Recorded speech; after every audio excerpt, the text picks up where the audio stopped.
a week before they get over it. And they'll just waste the week of their life. Life is too precious to get hung up in getting upset about things. Now, it's all right for you to say, Jamie, that's easy for you to say. No, it's not easy, because at times it will be challenging.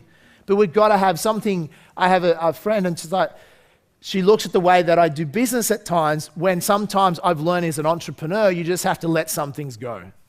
If I got hung up on every little thing that goes wrong, I'd be a pissed off person. Because if you own one company, how many things go wrong on a day-to-day basis? If you own a dozen companies, you imagine how many things are going wrong every day. And if you just focus all the time things are going wrong, you'd be like really upset. Now, it doesn't mean that I don't get upset at times, I do, okay? But some things you just have to let go, because it's like, I'm not going to wreck my life being upset all the time. Who's following what I'm saying here? Because it's often not the big things that stop us. When something big happens in our life, we usually step up for the challenge. It's the little pebbles we kick, and we get out of state, and we can wreck our day or wreck other people's day. Because if you're in a negative state, what do you tend to do to other people? You transfer your energy. And if they don't have a very strong state to protect themselves, they'll end up becoming negative too. And then if you've got two negative people, that leads to usually an argument, a competition for energy, because most people are low on energy and stealing each other's energy. And it'll just spiral downwards. Where it's important, if you're in a relationship as well, if you can maintain your state when your partner is in an unresourceful state, if you can maintain your state, you can assist and support them and bring them out of that state. But you're not going to support them by going in and becoming negative as well. Who's following what I'm saying? So to be able to maintain your state is the essence of becoming a leader. Now, we're not suggesting you become perfect and you're always in charge of your state. I'm suggesting just improve your game a little bit, and you'll see an exponential improvement in your results. Exponential improvement in your relationships, in your life, in your career, financially, by just being in state a little bit. Now, a great metaphor of someone that is able to put himself into state is, I would say, Leighton Hewitt. Out of all the sports people on the planet, he's probably the greatest example of someone that's able to consistently put himself in a peak emotional state and perform above his capabilities. Love him or hate him, you would never be able to say about Leighton Hewitt, oh, he doesn't really put the effort in. He doesn't really try. Winning is not important to him. You could never really say that, could you? He could be getting thrashed and he will not give in. Okay? And that's why he became the world's youngest number one tennis player ever. You look at someone like, say, a Leighton Hewitt versus a Mark Philippoussis. Mark was born with a tennis racket in his hand. And the guy, Mark Philippoussis, taller, stronger, better looking, and very skillful at tennis. True? Natural ability. Leighton, short, skinny, no one gave him a chance, and not the power or the strength of most tennis players. But who was the most successful tennis player? Leighton by far. Okay? Rob in AV usually says, I think Mark Philippoussis is more successful, he gets more girls. I said, Rob, that's not the point of the story. Okay? The point being is that Leighton has a superior psychology and outperformed. So even though he's smaller, skinnier than all his opponents, he was still able to beat them. Why?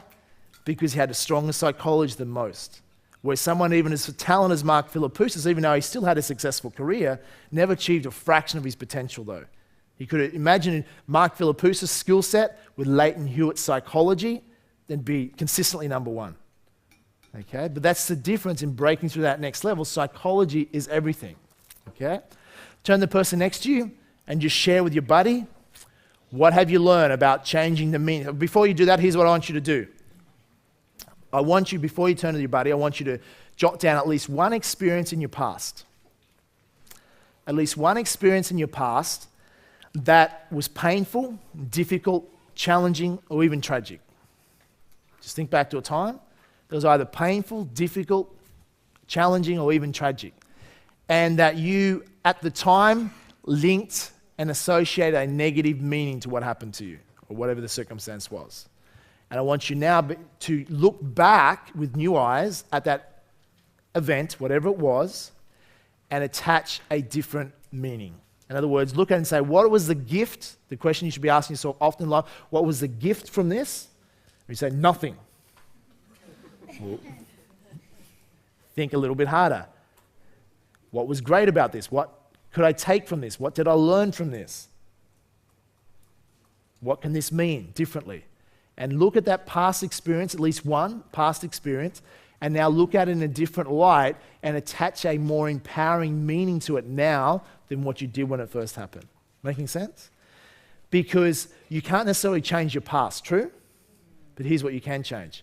You can change your perception of the past.